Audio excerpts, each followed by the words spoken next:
Assalamualaikum teman-teman, balik lagi di channel ini. Cerita kali ini bakal bikin kalian merinding seharian. Tidur di rumah nenek di Ciwidey. Ternyata ada pintu terlarang yang gak boleh dibuka. Cerita nyata yang gak cuma bikin bulu kuduk berdiri, tapi juga bakal bikin kalian mikir dua kali kalau lagi nginep di kampung. Sebelum lanjut, yuk bantu channel ini makin berkembang dengan cara klik like, subscribe, dan nyalain loncengnya biar nggak ketinggalan cerita horor lainnya. Kalian juga bisa tulis di kolom komentar, kira-kira pernah ngalamin kejadian aneh juga nggak nih? Langsung aja, kita mulai ceritanya.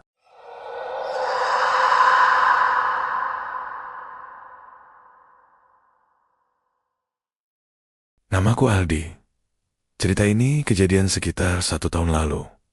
Pas aku lagi sumpek banget sama kehidupan di Jakarta. Tiap hari macet, kerjaan numpuk, bos bawel, dan temen juga kayak nggak ada yang bener. Aku butuh tempat buat kabur sejenak, buat nenangin pikiran. Makanya waktu nenek ngajak aku nginep beberapa hari di rumahnya di Ciwidey, aku nggak mikir panjang. Aku langsung bilang, iya. Rasanya kayak nemu jalan keluar dari semua sumpeknya Jakarta. Waktu itu aku berangkat sendiri naik kereta sampai stasiun Kiara Condong, terus dilanjutin naik travel ke Soreang. Dari situ omku jemput aku naik motor. Udah lama aku nggak ngerasain udara sejuk kayak di sana. Dari perjalanan aja udah berasa bedanya. Jalanannya kecil, berliku, kanan kiri kebun teh sepanjang mata memandang. Ada juga pohon pinus tinggi-tinggi, Berger rapi. Anginnya tuh nggak main-main, sejuk, tapi bikin merinding kalau malam. Sepanjang perjalanan, aku sama Om cuma ngobrol seadanya. Om orangnya emang pendiam, apalagi kalau bawa motor, fokus banget. Aku duduk di boncengan, sambil merhatiin pemandangan. Setiap belokan, kayak buka pemandangan baru. Ada sawah, ada sungai kecil. Sesekali rame-rame penduduk yang jaraknya lumayan jauh. Pokoknya jauh banget dari kata ramai. Semakin masuk ke daerah kampungnya nenek, sinyal HP juga mulai hilang-hilangan. Aku udah pasrah aja. Toh, emang niatnya mau lepas dulu dari dunia maya. Pas sampai di depan rumah nenek, aku diam sebentar. Rumah nenek tuh masih bangunan kayu, model lama, kelihatan tua banget, catnya udah pudar. Sebagian papan kayunya warnanya udah kusam. Ada halaman cukup luas, rumputnya juga agak tinggi, nggak terlalu terurus. Di samping rumah, ada kandang ayam kecil dan pohon pisang. Di belakang rumah, aku cuma lihat barisan pohon bambu yang tingginya nggak masuk akal. Dari situ, udah berasa banget nuansa kampungnya. Aku masuk ke dalam rumah, ketemu nenek masih sehat. Cuma jalannya udah pelan. Senyum nenek selalu bikin adem. Nenek langsung masakin teh panas. Katanya, buat ngilangin pegel perjalanan. Di rumah itu cuma ada nenek sama omku, karena kakek udah lama meninggal. Aku sempet keliling, dikit lihat-lihat ruangan. Interior rumahnya bener-bener klasik. Lantai papan kayu yang tiap diinjek bunyi. Jendela-jendela kayu yang catnya udah ngelupas. Dan ada beberapa figura tua tergantung di dinding. Nggak banyak barang elektronik, cuma ada TV tabung kecil sama radio butut di pojok ruang tamu. Kesan pertama aku langsung mikir, bakal damai banget tidur di tempat kayak gini. Tapi entah kenapa, pas aku jalan ke lorong belakang, aku ngerasa hawa. Dinginnya beda. Kayak bukan cuma dingin udara Ciwidey, tapi ada semacam rasa nggak nyaman di situ. Aku sempat nengok ke pojok lorong. Ada satu pintu kayu, warna hijau tua, udah kusam banget. Kayaknya udah lama nggak dibuka. Aku nggak mikir aneh-aneh. Mikirnya cuma pintu gudang atau apalah. Malam pertama aku nginep di sana. Aku tidur di kamar lama omku. Kasurnya empuk, bantalnya wangi kapur barus. Suara jangkrik dari luar jendela jelas banget kedengeran. Jujur awalnya aku malah susah tidur. Karena kebiasaan di Jakarta, tidur harus pakai suara berisik. Di sini sepi banget. Cuma sesekali kedengeran suara ayam atau angin yang niup kencang. Aku juga nggak bisa main HP karena sinyalnya hilang total. Akhirnya aku tidur lebih cepat dari biasanya. Besok paginya aku bangun, nenek udah sibuk di dapur. Masak, aku ikut bantuin. Nenek sambil cerita soal kebun kecilnya yang nggak keurus karena nggak ada yang ngurusin. Aku dengerin aja sambil ngopi. Siangnya aku sempet jalan ke kebun teh deket rumah. Ciwidey emang gak pernah bohong soal pemandangan. Hijau sejauh mata memandang. Tapi yang aku gak ngerti, kenapa suasana kampung nenek tuh kayak selalu adem. Tapi kayak ada hawa yang gak kelihatan. Kayak selalu diawasin. Gak tahu kenapa aku ngerasain itu dari pertama masuk rumah nenek. Pas makan malam, baru nenek ngomong serius. Di tengah-tengah makan, nenek tiba-tiba berhenti ngunyah, naruh sendok, terus bilang dengan suara pelan, di rumah ini cuma satu larangan. Pokoknya, selama kamu di sini, jangan pernah pegang-pegang pintu belakang yang hijau. Itu ya, Aldi, aku kaget. Karena sebelumnya nggak ada omongan apa-apa. Omku juga diam aja. Cuma ngangguk pelan, aku iseng tanya, kenapa, Nek? Nenek nggak jawab. Cuma ngelirik omku. Om cuma jawab singkat. Udah, pokoknya jangan ya. Itu aja. Sisa makan malam jadi awkward. Suasana makan jadi aneh banget. Malamnya, aku mikir, ya masa iya cuma pintu doang, sampai dilarang banget kayak gitu? Rasa penasaran mulai muncul. Setiap aku lewat lorong belakang itu, kayak ada hawa yang nyedot mata aku buat ngelirik ke arah pintu itu. Apalagi suara dari lorong tuh aneh. Tiap jalan di dekat lorong papan kayunya bunyi kereyet-kereyet.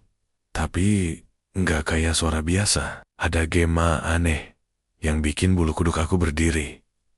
Aku nggak bilang-bilang ke nenek sama om. Tapi tiap aku jalan ke dapur, aku sempetin ngelirik ke pintu hijau itu. Kuncinya tuh gede banget. Model besi tua yang kayaknya udah berkarat. Pintu itu juga nggak rapid nutupnya. Kayak ada celah dikit banget di bawahnya. Kalau malam, celah itu ngeluarin hawa dingin yang gak masuk akal. Malam kedua aku makin ngerasa aneh. Suara-suara dari lorong makin jelas. Kayak ada suara kayu digesek. Kadang kayak suara ketukan kecil. Aku sempat mikir, mungkin tikus atau binatang. Tapi feeling aku bilang lain. Di kampung nenek gak ada tikus segede gitu. Dan suara langkah kakinya tuh terlalu berat buat ukuran tikus. Aku tidur sambil kepikiran, tapi nggak berani tanya-tanya lagi. Di kepala aku mulai muter-muter pertanyaan, sebenarnya ada apa sih di balik pintu itu? Kenapa sampai nenek ngelarang keras? Dan yang bikin makin mikir, kenapa malam-malam hawa lorong belakang itu makin dingin, makin berat, dan bikin nggak bisa tidur nyenyak. Aku ngerasa makin lama aku di rumah nenek, rasa pengen tahu itu makin besar. Walaupun dari lubuk hati aku sebenarnya agak takut juga.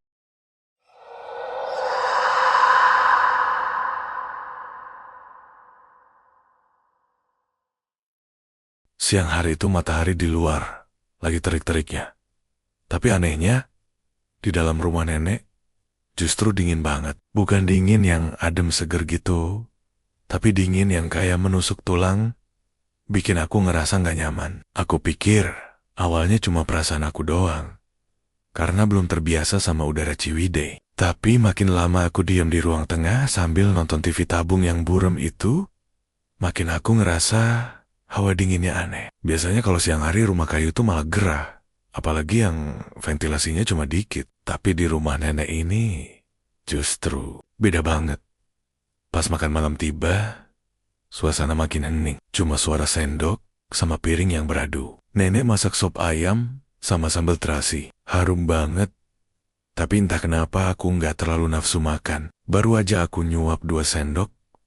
Tiba-tiba, nenek ngomong sambil matanya lihat aku serius banget. Katanya, pokoknya selama kamu tidur di sini, jangan pernah pegang atau buka pintu pojok yang warna hijau itu ya Aldi. Nadanya tuh pelan tapi tegas. Aku sempat senyum. Mikirnya nenek bercanda. Mungkin itu gudang tempat barang-barang antik atau tempat tikus biasa lewat. Tapi yang bikin aku makin heran, omku juga langsung nimpalin dengan muka serius. Bener tuh kata Mak, jangan pernah pegang-pegang tuh pintu. Kita di sini udah biasa. Kamu pendatang. Nggak usah sok berani. Aku berhenti ngunyah. Tumben-tumbenan Om ngomongnya kaku banget. Aku penasaran dong. Masa iya cuma pintu doang harus dilarang sampai sekeras itu? Aku langsung nanya. Emang itu pintu apa sih? Emang kemana belakangnya? Nenek cuma jawab singkat. Pintu belakang. Udah lama nggak dipakai. Banyak sarang laba-laba di situ. Aku mikir, masa iya sih cuma gara-gara sarang laba-laba doang sampai segitunya? Aku ngintip dikit ke lorong belakang. Pintu hijau itu jelas kelihatan. Warnanya udah kusam. Kayunya juga kelihatan tua banget. Modelnya beda sama pintu-pintu lain di rumah ini. Pintu kamar, pintu dapur, semua warna coklat natural. Cuma itu doang, yang warna hijau tua, agak ngelupas. Gagangnya juga bukan model biasa, tapi model besi melengkung yang udah mulai berkarat. Malam itu, aku tidur dengan pikiran gak tenang. Bukannya mikirin hal positif, malah otak aku muter-muter. Mikirin si pintu hijau itu. Apalagi setiap lewat lorong, aku ngerasa kayak ada yang mantau dari balik celah pintu. Meski aku tahu pintunya ketutup rapit, tapi hawa dari sana tuh dinginnya beda. Kayak narik orang buat ngelirik ke arahnya. Jantung aku berdebar tiap ngelewatin lorong itu. Aku juga mulai merhatiin suara-suara aneh di rumah nenek. Kayak suara lantai yang berdecit di tengah malam. Kayak ada yang jalan pelan-pelan. Kadang suara kayu di atap bunyi. Aku kira itu suara tikus. Tapi langkahnya terlalu berat buat ukuran tikus. Nenek tidur di kamar paling depan. Om tidur di ruang tamu. Karena dia biasa bangun subuh. Aku sendirian di kamar pojok dekat lorong belakang. Besok siangnya aku coba keliling rumah. Penasaran banget dong sama arah belakang rumah nenek. Tapi anehnya, rumah nenek ini tuh nggak punya akses langsung ke belakang. Halaman depannya luas, tapi sisi kiri kanan dipagari pohon bambu rapit. Aku jalan muter sedikit ke samping, pengen lihat bagian belakang rumah. Aku pikir mungkin ada pintu keluar dari belakang. Tapi pas aku muter ke sisi kanan, aku cuma nemu pagar bambu tinggi banget. Nggak ada celah sama sekali. Dari luar, bagian belakang rumah nenek, cuma kayak ada benteng pohon bambu. Aku ngedeket dikit. Suasananya langsung beda. Suara jangkrik hilang, angin berhenti. Yang aku dengar cuma suara gemerisik aneh dari balik pohon bambu. Aku buru-buru balik lagi ke depan rumah. Ada sesuatu yang gak wajar di bagian belakang rumah nenek ini. Tapi aku gak ngerti apa. Pas sore, aku iseng nanya sama tetangga yang lagi lewat. Ada ibu-ibu tua yang lagi bawa sayuran. Aku basa-basi tanya soal kebun teh, soal suasana kampung, sampai akhirnya nanya, Bu, rumah nenek saya ini bagian belakangnya apa ya, Bu? Kok nggak ada jalan tembusan? Ibu itu langsung berubah ekspresi. Dari yang tadi ramah jadi kayak canggung. Dia cuma jawab singkat. Belakang rumah, Mbah? Ya nggak usah diliatin lah, Mas. Udah lama ditutup, udah nggak dipakai lagi. Aku balik ke rumah, makin pusing. Penasaran makin gede. Tapi rasa nggak enak juga makin numpuk. Malamnya, aku makin ngerasa hawa rumah nenek makin berat. Angin dari sela-sela kayu malah kayak makin dingin. Setiap aku ngintip ke lorong, kayak ada bayangan gelap yang ngegantung di depan pintu hijau. Kadang, aku dengar suara kayu diketuk pelan-pelan, kayak ada yang minta bukain. Pas tengah malam aku sempat kaget, karena pintu kamar aku kebuka sendiri. Aku yakin banget, udah aku tutup sebelum tidur. Aku cek ke lorong, pintu hijau itu masih ketutup rapit. Tapi hawa dari sana tuh kayak makin nusuk. Aku sempat mau ngerekam pakai HP. Tapi sinyal hilang total. Lampu kamar juga kayak redup. Nggak normal. Aku langsung balik lagi ke kasur sambil narik selimut. Paginya aku cerita dikit ke Om. Cuma nyebut aku dengar suara aneh dari lorong. Om cuma nyengir kecut. Emang gitu di sini. Diem aja. Kalau bisa jangan mikirin macem-macem. Nanti malah kebawa mimpi. Aku makin kesel, makin penasaran. Apalagi tiap aku duduk di ruang tamu, tatapan aku tuh nggak bisa lepas dari lorong belakang. Ada rasa penasaran yang nggak bisa ditahan. Tapi juga ada rasa takut yang bikin aku keringet dingin tiap lewat lorong. Hari kedua di rumah, nenek makin bikin aku ngerasa kayak ada yang gak kelihatan tapi ngawasin aku, gerak-gerik. Aku rasanya selalu dipantau. Malam kedua aku berusaha tidur lebih awal. Tapi suara-suara dari lorong makin jelas. Ketukan kecil makin sering. Dan yang paling bikin merinding, suara bisikan halus kayak orang manggil nama aku. Aldi, Aldi. Aku yakin itu bukan suara nenek atau om. Karena aku dengar suaranya jelas dari arah pintu hijau yang dilarang itu.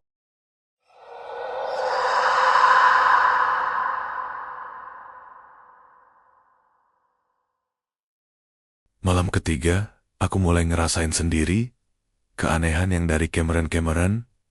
Cuma aku dengar dari bisikan orang-orang sekitar. Malam itu aku bangun tiba-tiba, sekitar jam 1 malam. Awalnya aku kira aku kebangun gara-gara dingin atau kebelet pipis. Tapi makin aku sadar, aku dengar suara ketukan kecil dari arah lorong belakang.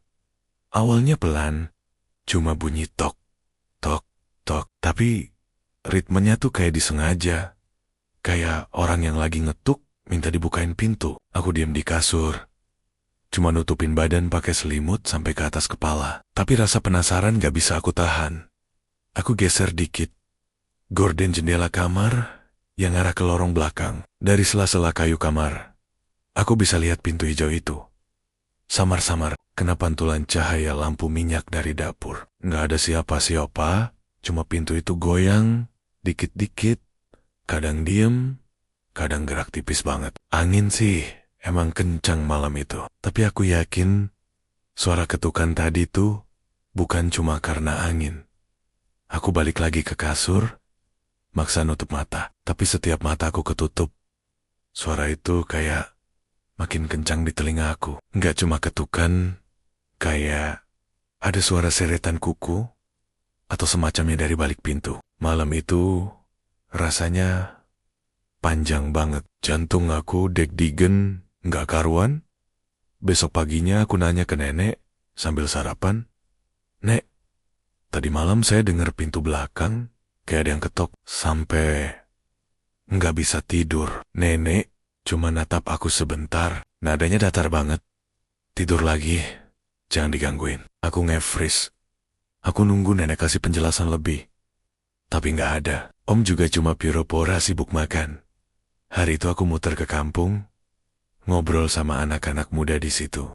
Mereka sih biasa aja, tapi setiap aku bahas soal rumah nenek dan pintu belakang, mereka langsung diem. Ada satu orang yang lebih tua, mungkin sekitar umur 30-an. Namanya Kang Dadan. Dia cuma bilang, dulu emang ada cerita soal rumah itu. Tapi orang kampung udah males ngebahasnya. Aku maksa pengen tahu, tapi dia cuma bilang, yang penting jangan ganggu aja. Kalau dibilangin ya dengerin. Apalagi sama orang tua. Aku pulang ke rumah makin penasaran. Otak aku gak bisa berhenti mikir. Malam keempat, kejadian aneh makin sering. Sekitar jam 2 pagi, aku kebangun lagi karena suara pintu belakang kayak digedor pelan. Bukan cuma diketok. Tok, tok. Lalu jeda. Terus suara krik, krik, kayak gagangnya diputar pelan-pelan. Aku coba mantengin lewat celah pintu kamar.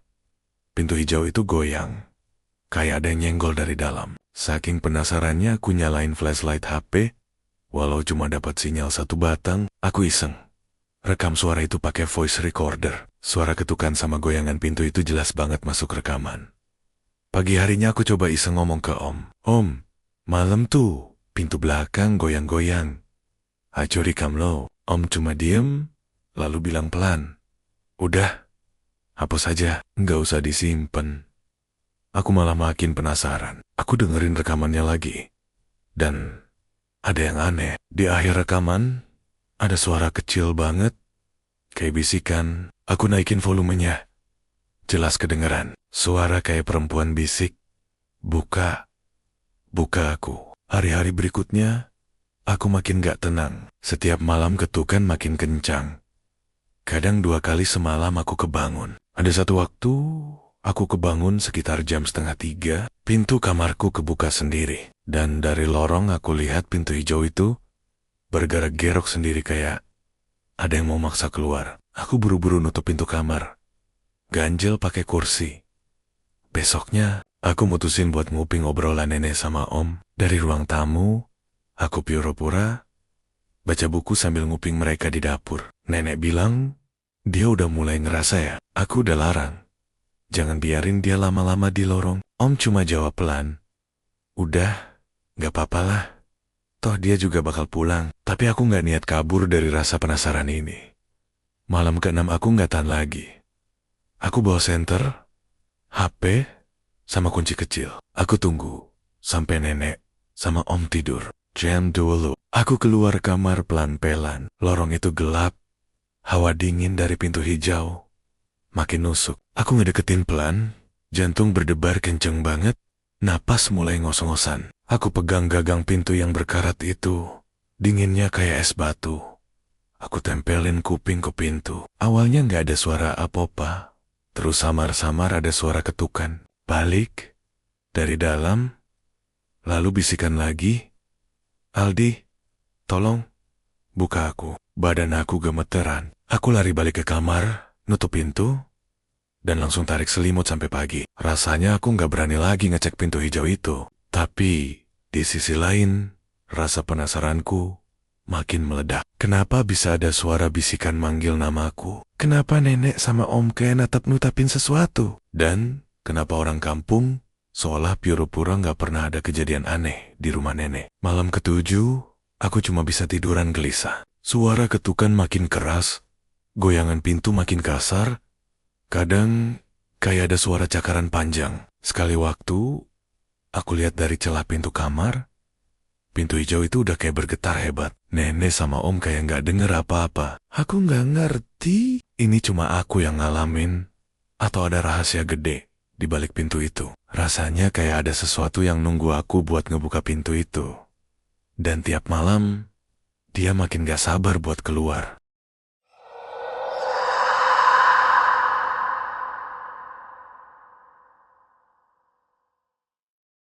Setelah kejadian malam itu, aku makin yakin ada sesuatu yang bener-bener gak beres di rumah nenek. Aku emang dari dulu orangnya gak bisa diem.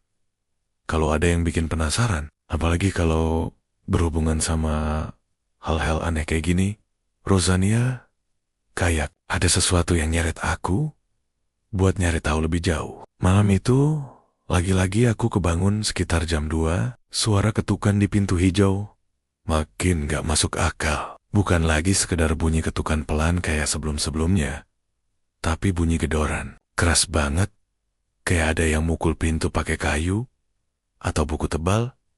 Aku bangun dengan keringat dingin. Lampu kamar sengaja aku matiin sejak malam sebelumnya, karena terang bikin susah tidur. Jadi satu-satunya cahaya cuma dari senter HP. Aku pelan-pelan bangun, pegang HP, dan mulai ngelangkah keluar kamar. Lorong itu gelapnya gak kira-kira. Senter HP aja kayak cuma bisa nerangin beberapa langkah ke depan. Setiap langkahku kayak dipantau. Suara kayu lantai yang aku injek bunyi decit kecil bikin suasana makin gak nyaman. Jantungku udah deg-degan parah, kayak mau copot. Suara bisikan kecil mulai kedengeran. Tapi anehnya makin aku deket ke pintu, suara itu makin jelas. Kayak suara perempuan manggil nama aku pelan banget. Aldi, Aldi. Buka-buka nafas. Mulai berat. Dada rasanya sesak. Aku berdiri sekitar 2 langkah dari pintu itu. Pegangan pintu kayu, warnanya hijau tua, kusam, dan dingin banget. Aku coba sentuh gagangnya. Kaget karena dinginnya bener-bener nggak normal. Padahal di luar nggak hujan atau dingin-dingin amat. Dingin dari gagang pintu itu kayak nyedot energi. Dari telapak tanganku bikin jari-jariku gemeteran. Aku beraniin diri buat tempelin kuping ke pintu. Awalnya hening, cuma suara bisikan yang samar. Tapi tiba-tiba pintunya goyang sendiri. Kayak ada orang di dalam yang nyenggol atau nerik-nerik. Dari sisi sebaliknya, aku langsung lompat mundur sambil megangin dada. Napas nggak karuan. Aku mikir buat buka pintu itu saat itu juga.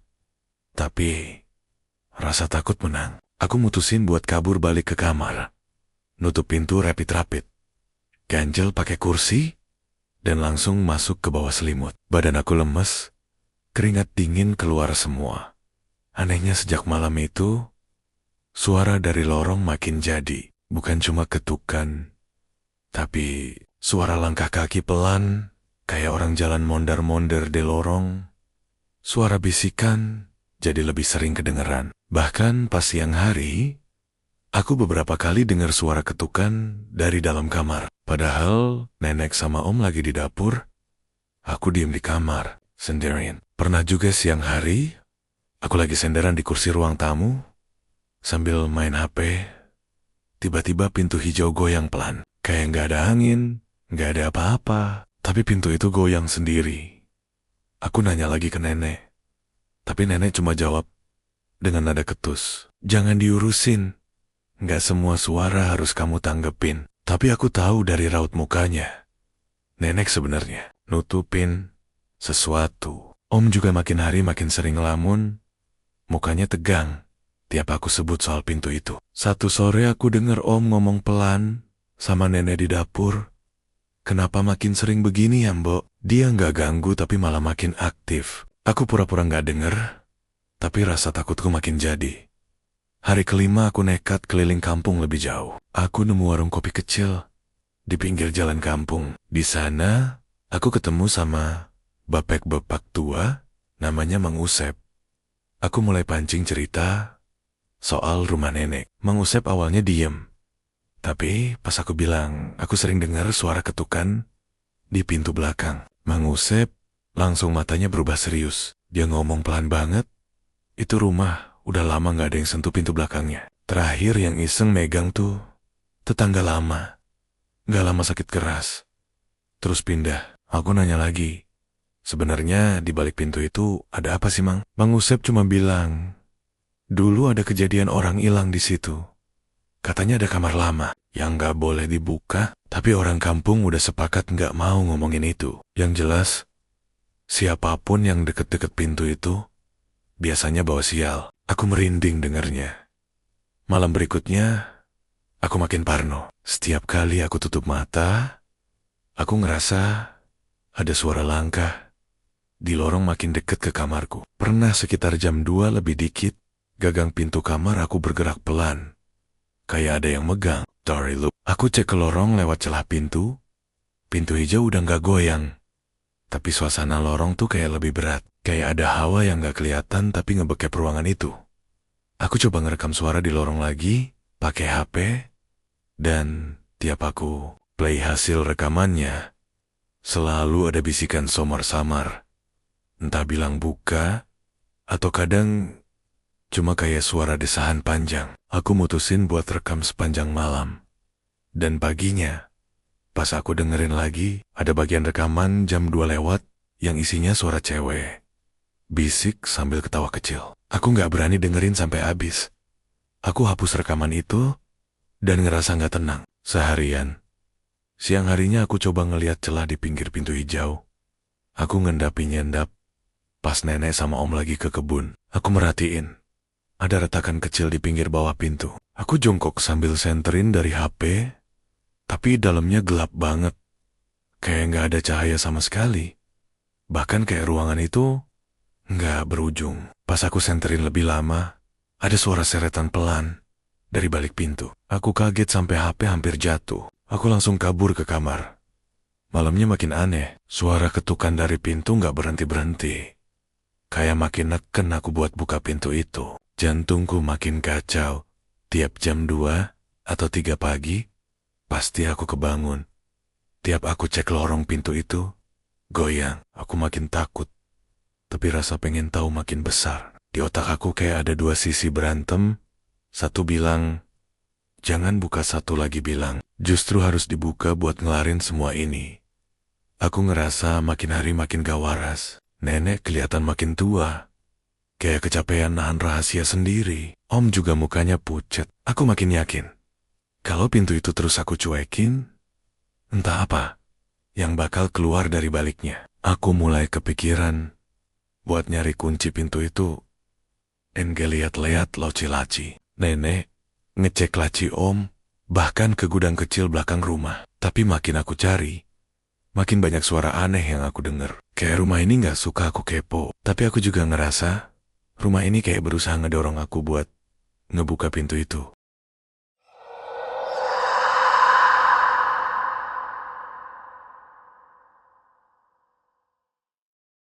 Malam kelima, aku udah bener-bener gak kuat. Udah 4 malam berturut-turut.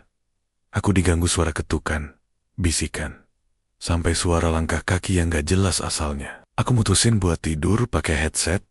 Niatnya sih biar bisa nutup kuping dari semua suara aneh yang sering muncul tengah malam. Aku muter musik random dari HP sambil tiduran, berharap aku bisa ketiduran tanpa harus kebangun-bangun lagi. Tapi ternyata semua usahaku percuma. Sekitar jam 2 malam, aku kebangun karena ada rasa gak enak di badan. Musik yang tadinya muter tiba-tiba berhenti.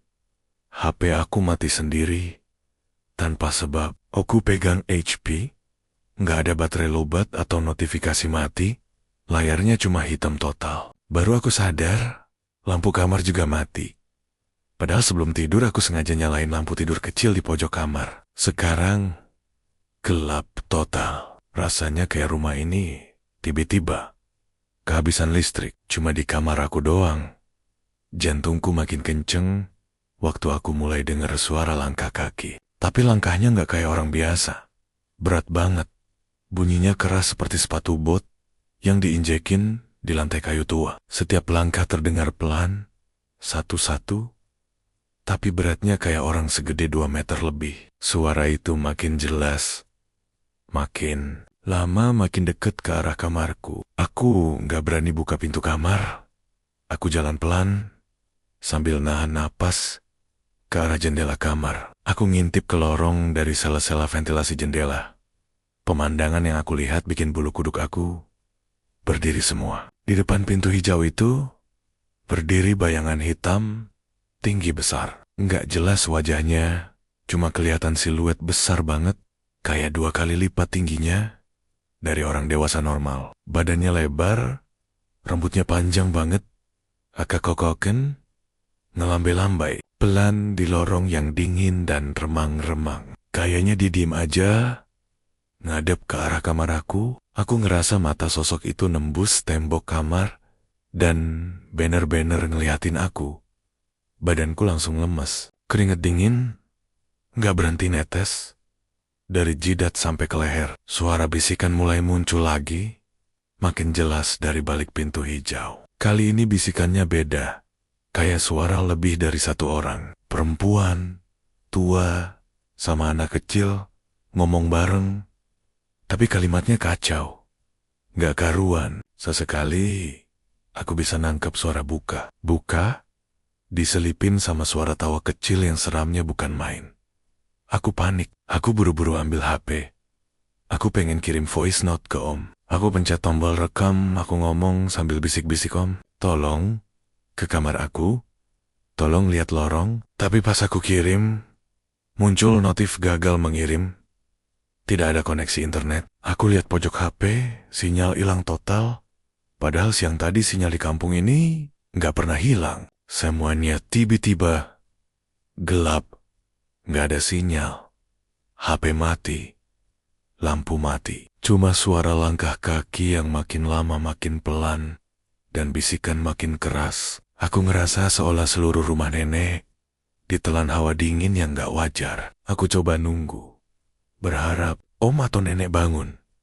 Tapi rumah ini kayak mati total. Gak ada suara orang bangun, gak ada suara ayam, gak ada jangkrik, cuma aku yang terjebak sendirian.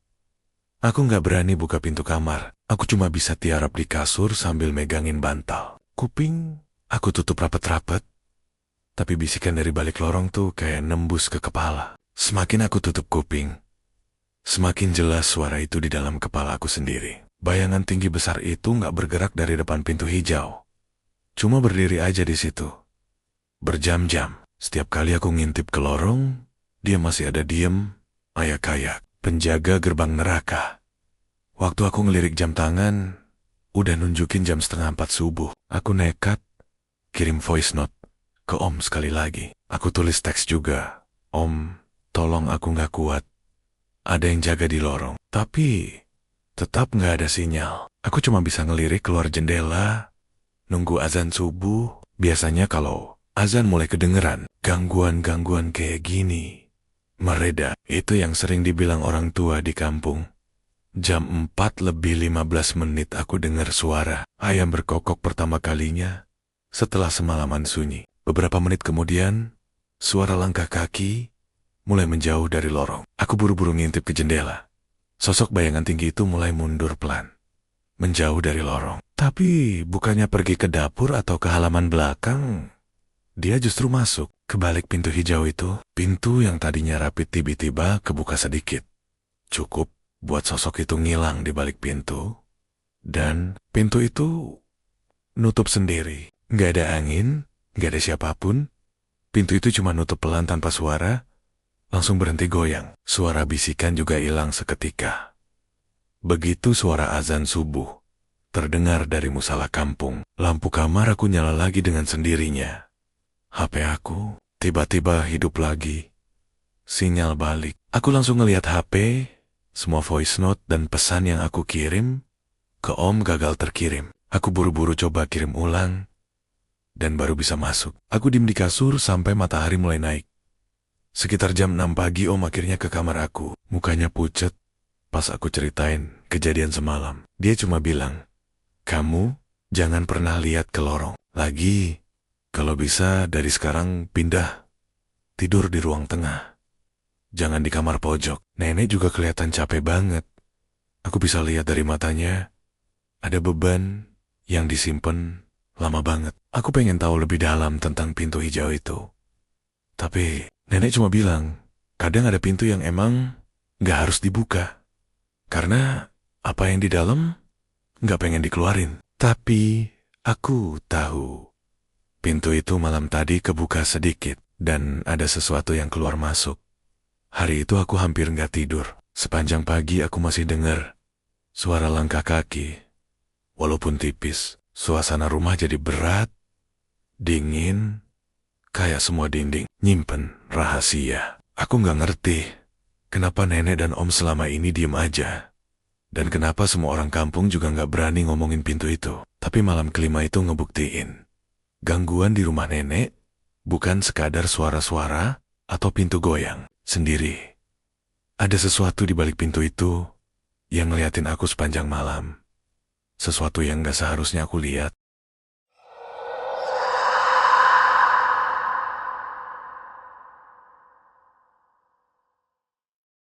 Paginya aku udah gak tahan lagi. Aku langsung protes sama nenek. Sama Om, aku ngomong apa adanya. Aku gak peduli dibilang penakut atau apa. Yang jelas aku udah gak sanggup tidur semalaman. Kayak gitu. Aku bilang semua dari awal, suara langkah kaki, bisikan, bayangan gede di lorong, sampai pintu hijau yang goyang sendiri. Nenek cuma diam sambil ngelus dada, kayak orang nahan sesuatu. Om juga mukanya tegang, nggak kayak biasanya. Aku maksa mereka buat ngomong terus terang, karena aku ngerasa aku nggak aman lagi di rumah ini. Akhirnya Om narik napas panjang, duduk sambil nunduk, dia mulai cerita pelen-pelen. Katanya kejadian-kejadian aneh ini bukan hal baru. Dulu waktu nenek masih muda, waktu kakek aku masih hidup, rumah ini sebenarnya nggak seseram ini. Tapi semua berubah waktu kakek aku meninggal dengan cara yang gak wajar. Kakek dulu kerja jadi tukang bangunan. Katanya pernah ikut proyek perbaikan di pabrik teh dekat Ciwidey. Suatu hari kakek pulang dari kerja bawa luka lebam di punggung. Mukanya pucet kayak orang kena ketakutan berat. Nenek cerita, kakek gak mau ngomong apapun soal kejadian di pabrik. Cuma sering mengigau malam-mulam, ngomongin sumur tua sama pintu belakang. Nenek pikir kakek kecapean. Sampai akhirnya seminggu kemudian, kakek hilang. Dekat warga nggak ketemu. Sampai 2 hari kemudian, tubuhnya ditemukan di sumur belakang rumah. Sumur tua itu emang udah lama nggak dipakai. Airnya keruh dan dipenuhi lumpur. Anehnya, saat kakek ketemu, nggak ada tanda dia jatuh karena terpeleset. Badannya kaku, matanya melotot, dan di sekitar sumur ada bekas jejak kaki aneh. Bukan jejak manusia biasa, telapak lebar banget, kayak jejak kaki binatang, tapi cuma 2 langkah. Setelah kejadian itu, nenek mutusin buat nutup sumur itu. Mereka panggil orang pintar buat ngelakuin semacam penguncian, supaya nggak ada sesuatu yang keluar dari sana. Akhirnya sumur ditimbun, di atasnya dibangun dapur kecil buat nutup rapit-rapit keberadaan sumur itu. Tapi masalahnya, beberapa bulan setelah sumur ditutup, pintu belakang yang sekarang jadi pintu hijau itu mulai sering bunyi sendiri. Kayak ada yang ketuk minta bukain. Tiap malam Jumat Kliwon, nenek sering dengar suara orang jalan dari belakang rumah. Suara orang garuk-garuk pintu, sampai suara kakek manggil nenek dari balik pintu. Nenek ngerti itu bukan kakek, karena nggak mungkin arwah orang baik bakal balik dengan cara sehoror itu. Makanya, pintu belakang dikunci permanen, dicat warna hijau biar nutup aura negatif katanya. Karena warna hijau lebih netral, Oku yang dengar cerita itu langsung merinding dari ujung kepala sampai kaki. Semalaman aku tidur di kamar pojok, nggak tahu sejarah kelam rumah nenek sendiri. Aku makin ngerasa nggak nyaman, karena nenek sama om selama ini nutupin semuanya. Om bilang nggak ada yang berani ngomongin ini di kampung, karena warga kampung juga sering ngalamin hal sama. Makanya, jarang ada yang berani main ke belakang rumah nenek. Padahal, siang pun hawanya aneh banget, selalu dingin dan lembab. Nggak lama setelah om cerita panjang lebar, aku penasaran buat ngecek sendiri. Siang-siang ke lorong belakang, nenek udah wanti-wanti buat jangan deket-deket. Tapi aku nggak tahan rasa penasaranku. Aku jalan pelen-pelen ke lorong itu, nginjek lantai kayu yang tiap langkahnya bunyi keret-keret. Suasana lorong tuh beda banget sama bagian rumah lain. Hawanya lebih pengap, remang-remang, padahal siang bolong, dan ada bau aneh yang susah dijelasin. Kayak bau tanah lembab, dicampur bau besi karatan. Pas aku sampai di depan pintu hijau, aku kaget bukan main. Pintu yang semalam aku lihat rapet ketutup itu, sekarang kebuka sedikit. Setting Gajitsu, kayak abis ada yang lewat tapi nggak ditutup rapet. Dari celah pintu aku bisa lihat lantai kayu yang udah keropos. Bekas-bekas catnya udah pada ngelupas. Aku coba ngintip lebih deket, dan dari celah bawah pintu, aku ngeliat tanah kosong yang basah. Kayak tanah yang habis kena hujan. Padahal pagi tadi nggak ada hujan sedikit pun. Bau tanah basah makin nyengat sampai bikin aku mual. Aku makin penasaran. Aku dorong sedikit pintunya. Dan makin jelas kelihatan di balik pintu tuh bukan dapur, tapi semacam lorong tua yang nggak dipakai, langsung nembus ke tanah kosong. Lantainya udah kayak tanah rawa, basah, dan becek. Udara dari balik pintu dingin banget. Nggak wajar buat ukuran siang bolong. Aku mundur pelan, karena makin lama aku ngerasa badan aku kayak ditarik ke arah pintu itu. Ada bisikan-bisikan kecil makin jelas terdengar. Kayak orang nyebut namaku pelan banget, Aldi. Aldi. Suara lirih banget tapi jelas. Di kuping aku langsung lari balik ke ruang tamu. Napas ngos-ngosan, keringat dingin ngucur. Aku lagi ke nenek sama om, tapi nenek cuma diem sambil ngelus kepala aku. Katanya, udah, jangan deket-deket situ lagi. Dulu waktu kakek masih hidup pernah bilang, kalau sumur itu ditutup, pintu belakang harus dikunci rapid. Karena kalau enggak, yang di bawah bakal ngelihat kita. Aku makin penasaran siapa yang di bawah itu. Tapi nggak ada yang mau jawab. Om cuma bilang satu kalimat yang nggak bakal aku lupain seumur hidupku. Kamu kuat nggak kalau dengar suara kakek manggil kamu tengah malam? Kalau nggak kuat, mending pulang ke Jakarta. Dan setelah aku dengar cerita itu, aku makin sadar. Rumah nenek di Ciwidey bukan sekedar rumah kampung biasa. Rumah ini udah jadi rumah penjaga sesuatu. Sesuatu yang nggak boleh dilepasin keluar.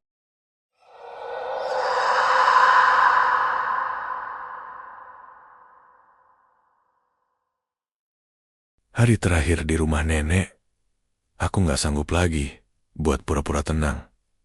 Dari semalam, aku sama sekali nggak bisa tidur. Suara ketukan, bisikan, sampai hawa dingin yang aneh itu terus nempel di badan. Aku cuma duduk di pojokan kamar sambil mantengin jam, nunggu pagi. Begitu ayam pertama berkokok, aku langsung beresin barang-barangku. Nenek udah bangun duluan, duduk di ruang tamu sambil ngeliatin aku beberes. Mukanya datar, tapi matanya kelihatan capek banget.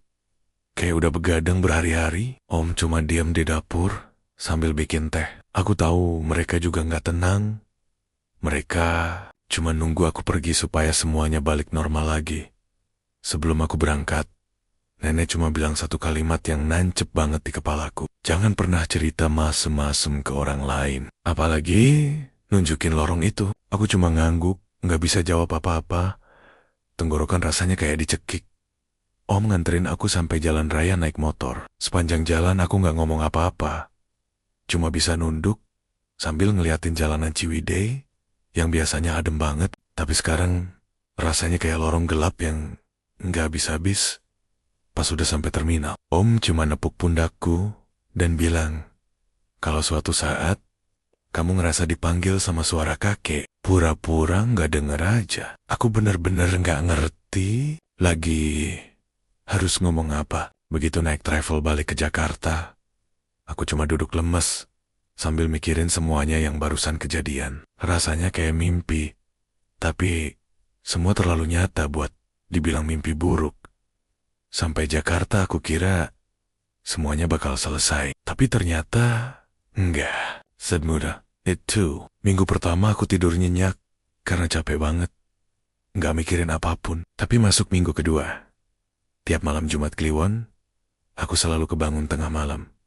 Tepat jam 2, badan dingin, keringat keluar semua. Dan yang paling bikin aku nggak habis pikir, aku selalu mimpi yang sama. Mimpi aku jalan di lorong panjang, gelap banget. Lorongnya sempit, cuma ada lampu rimang-rimang dari senter HP. Di ujung lorong ada pintu warna hijau yang terus-terusan bergetar.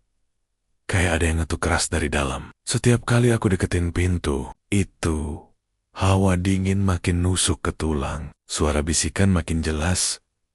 Kadang suara laki-laki tua, kadang suara perempuan nangis, dan kadang kayak suara hewan ngorok berat banget. Aku pikir mungkin cuma trauma sesaat, tapi makin lama makin parah. Tiap bangun jam 2 pagi, HP-ku kadang kerekord suara aneh. Kayak suara gesekan kayu, sama bisikan samar. Aku coba cek galeri, sering ada foto lorong gelap dari sudut yang aneh. Padahal, aku sama sekali nggak pernah motret lorong kayak gitu. Bahkan, kadang ada foto pintu warna hijau yang setengah kebuka. Jelas banget, kayak diambil dari jarak 1 meter. Padahal aku udah nggak pernah ke rumah nenek lagi. Aku sempat mikir HP-ku disadap atau ada orang iseng. Tapi setiap aku reset HP, hapus data. Fotonya tetap muncul di galeri. Kayak muncul sendiri jam 2 pagi. Pernah sekali, aku iseng cerita ke teman kantor. Cuma buat iseng, sambil ngetawain diri. Sendiri, tapi malamnya aku langsung sakit panas tinggi. Pas tidur aku mimpi, ada bayangan gede banget berdiri di kamar. Matanya merah. Sambil bisikin, jangan ngomongin aku ke orang. Setelah itu aku kapok. Gak pernah cerita ke siapa-siapa. Lagi, semakin sering aku ngerasain kejadian aneh, aku jadi mikir mungkin ada sesuatu yang nempel ke aku waktu di rumah nenek. Atau mungkin pintu itu udah ngeliat aku. Aku beberapa kali kepikiran buat balik ke Ciwidey. Cuma buat ngelurusin semuanya, tapi nenek selalu ngelarang. Pernah aku nelpon nenek, nanya kondisi rumah. Nenek cuma bilang, lorongnya sekarang udah gak pernah diketok lagi sejak kamu pulang. Tapi Om sempat ngomong pelan. Mungkin pintunya udah gak di sana. Mungkin udah ngikutin kamu. Aku jadi gak tenang tiap malam Jumat Kliwon. Aku pasang doa, aku hindari begadang. Tapi tetap aja kebangun jam 2 malam. Kayak ada jam tubuh sendiri yang maksa aku bangun di waktu yang sama. Aku mulai jarang pulang ke Ciwidey. Setiap nenek nelepon aku selalu cari alasan sibuk. Kadang aku juga mikir, Kalau aku balik ke sana, mungkin semuanya bakal lebih parah. Atau malah aku nggak bisa balik lagi ke Jakarta. Puncaknya, beberapa bulan lalu, aku mimpi lorong itu lagi. Tapi kali ini mimpi lebih nyata dari biasanya. Aku kayak beneran berdiri di depan pintu hijau. Gagangnya goyang terus-terusan. Pas aku sentuh gagangnya, pintunya kebuka sendiri pelan-pelan. Dari balik pintu keluar hawa dingin kayak embun es. Terus samar-samar muncul sosok kakek berdiri dengan pakaian kerja lusuh. Mukanya pucat, matanya kosong. Dia nggak ngomong, cuma nunjuk ke arah lorong di belakangnya, yang makin gelap dan panjang. Aku buru-buru mundur. Tapi lantai lorongnya basah banget. Kayak rawa, langkah kakiku susah banget digerakin. Aku cuma bisa dengar bisikan, "Balik, Aldi. Kamu belum selesai." Aku kebangun dengan badan basah kuyup, nafas ngos-ngosan, dan pas aku cek HP, ada satu foto baru. Foto dari pintu kamarku, dari luar kamar, dari sudut yang gak mungkin aku ambil sendiri. Aku langsung merinding parah. Buru-buru hapus semua data. Bahkan ganti HP. Tapi 2 minggu kemudian, foto serupa muncul lagi. Sekarang, aku udah mulai terbiasa sama kejadian-kejadian aneh itu. Nggak bisa dibilang biasa juga sih. Lebih ke pasrah. Aku nggak berani balik ke Ciwidey. Aku nggak pernah ngomong soal kejadian itu ke orang lain, bahkan ke orang tua aku sendiri. Tapi tiap malam Jumat Kliwon, aku siapin mental buat bangun jam 2 malam tanpa sebab. Buat ngeliat galeri HP yang mungkin bakal ada foto aneh lagi, buat dengar suara bisikan yang kadang muncul dari speaker HP. Kadang aku mikir, mungkin pintu itu udah nempel ke aku, mungkin juga lorong itu bukan cuma di rumah nenek, tapi udah ada di kepalaku sendiri. Aku nggak tahu bakal sampai kapan kayak gini. Tapi yang jelas aku nggak bakal balik lagi ke rumah nenek.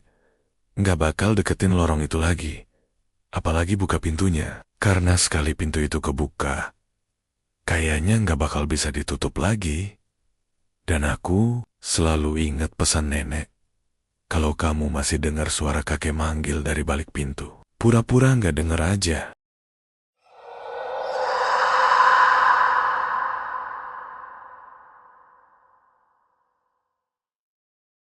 Gimana teman-teman? Kira-kira kalian sanggup nggak tuh nginep di rumah nenek Aldi? Atau ada cerita serem juga waktu kalian main ke kampung? Ceritain di kolom komentar ya. Aku bakal bacain satu-satu. Dan jangan lupa like, subscribe, serta share video ini ke teman kalian yang doyan cerita horor, biar makin banyak yang merinding bareng. Sampai ketemu lagi di cerita-cerita horor berikutnya.